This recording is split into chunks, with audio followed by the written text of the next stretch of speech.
Hello everyone and welcome to another video, and today we're going back to ACC. I haven't been playing this one for, let's say, a couple of months already, and just about forgot everything I knew about the game, so I decided to, you know what, fill in the gap between the nations in the manufacturer series and with the dailies.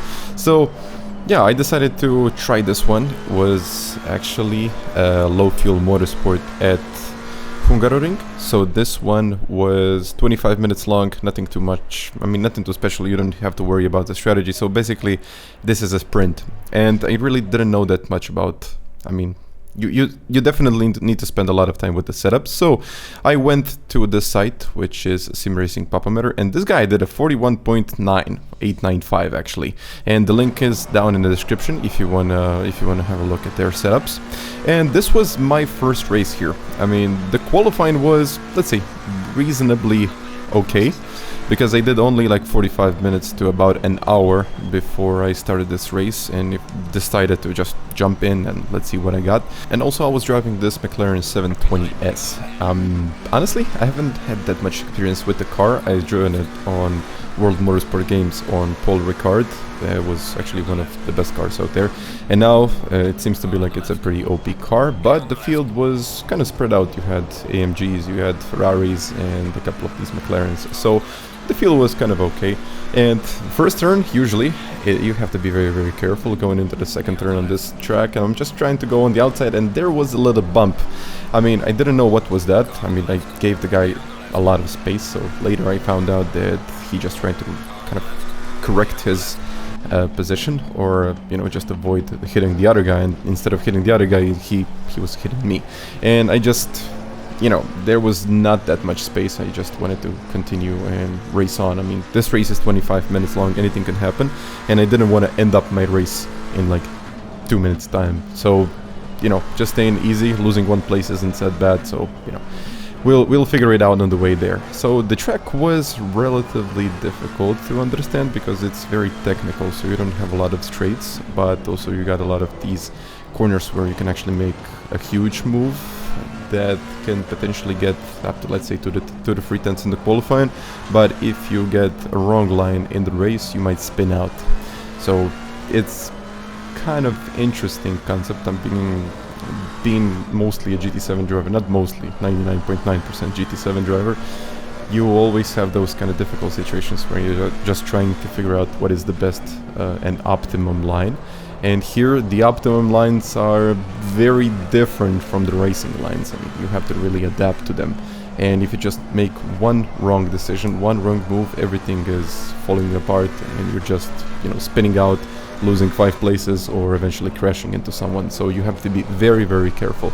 And as I was still trying to adapt to the game, I was let's say, I was not new to the game, but definitely if you're not playing something for like a couple of months, you start losing it. So you definitely need to get back into the game and understanding the mechanics of the game, especially because of the updates and all the things that happen. So racing was really good. I actually got a place or two here and there. I mean, I just tried to stay on the track, not make too many mistakes, and eventually this proved out to be a difficult, I would say not that difficult, but in general I was just trying to utilize other people's mistakes, which is a good strategy. You always need to utilize on that, but you also need to play along a game, not just jump into every single overtake like it's no tomorrow. But here I actually gave this one a go on the outside, and the guy in Ferrari gave me a lot more space than I thought he would, so I made it on the outside. We can even have a look at the replay,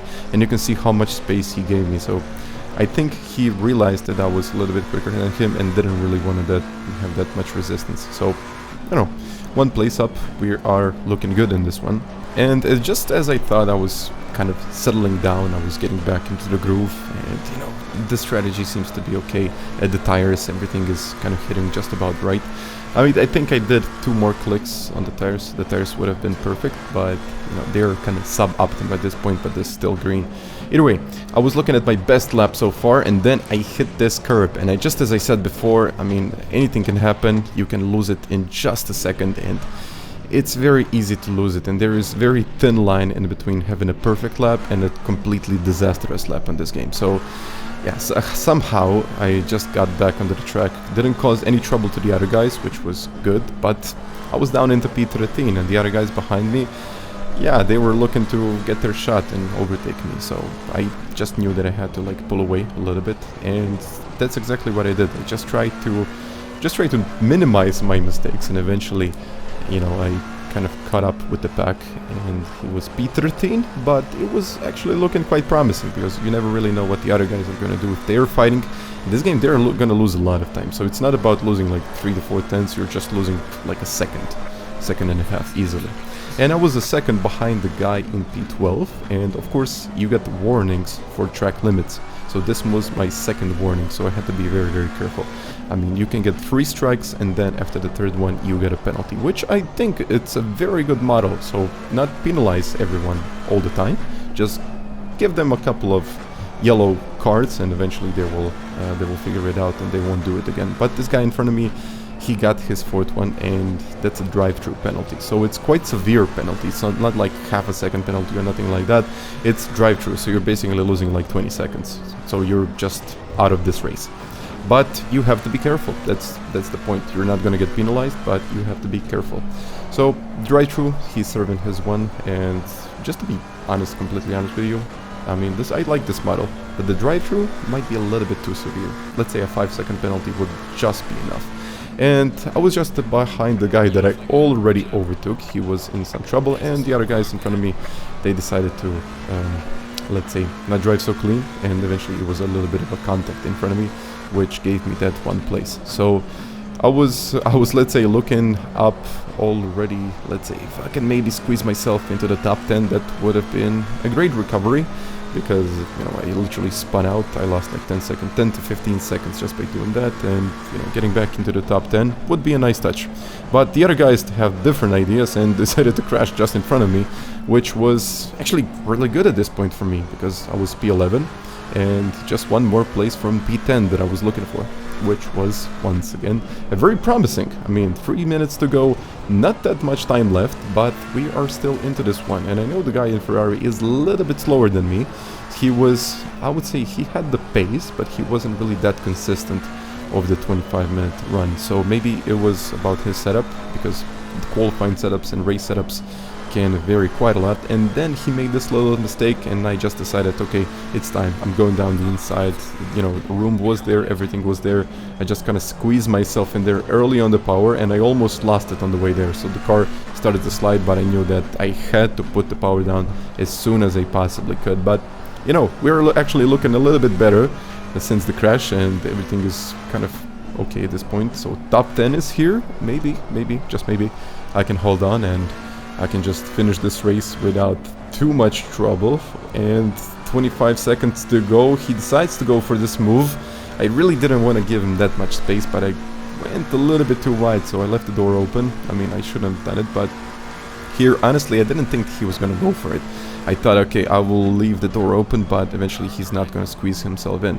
And, you know, minimizing the space that I give to him, and eventually he stayed on the inside, but now it's the outside of the turn too, so we're just looking a little bit better than before. Last lap of the race, I don't want to cause any incidents, because, you know, literally, if you cause incidents, if it's just one little tap, you can completely ruin your race and you can spin. So you have to be very careful. It's not like you're going to give someone a little punch and eventually he's going to stay on the track. No, he's probably going to spin out, and, you know, the track and everything else being the way it is, I mean, it's very, very easy to lose a lot of time in relatively short time. So basically with one contact you can lose 20 seconds, so it was not worth it.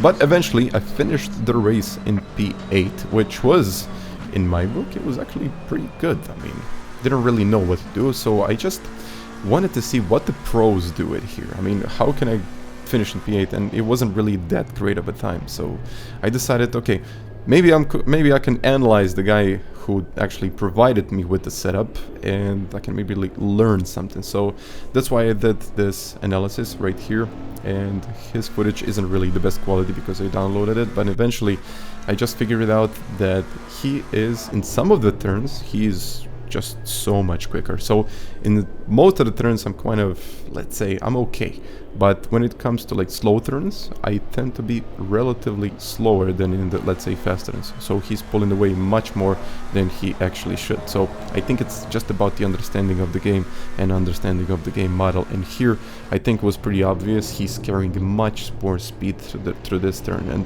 it's just about a tenth, that, you know, tenth and a half easily. So just one corner, tenth and a half, and in the end it was like 2 seconds. So basically this, my time was a 43.5 and he did a 41.895, which was incredible, just incredible. And just as we were approaching this point, he is getting about 3.5 to 4 tenths in this corner alone, and you can see how much of a difference does it make. So he's out of the corner. Basically I'm slowing down the footage, I'm just filling up the gaps in between me and him so I can compare the exact sectors and the exact corners. But he's just having so much more speed, so much more confidence in the car, I would say.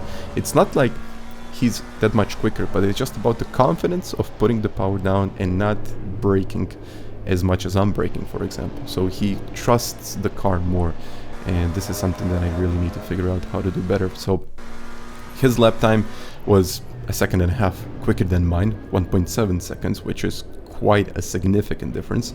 And I figured out just in a couple of corners that I could potentially get like 2 to 3 tenths. It would eventually get me, let's say, a low 43, which is a relatively decent lap time.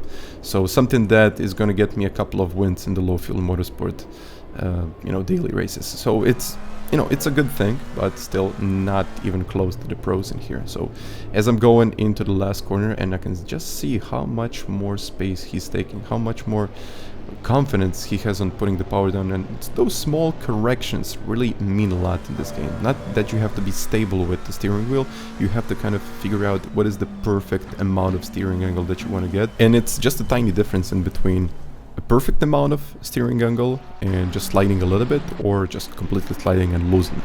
So this is something that I really need to figure out how to do better, and just if I can figure out how to drive properly, I can of course get a bit more time and become quicker. So hopefully this was a relatively interesting video, and I will try to make more of these in the future. So guys, thank you very much for watching, and I will catch you next time. Bye.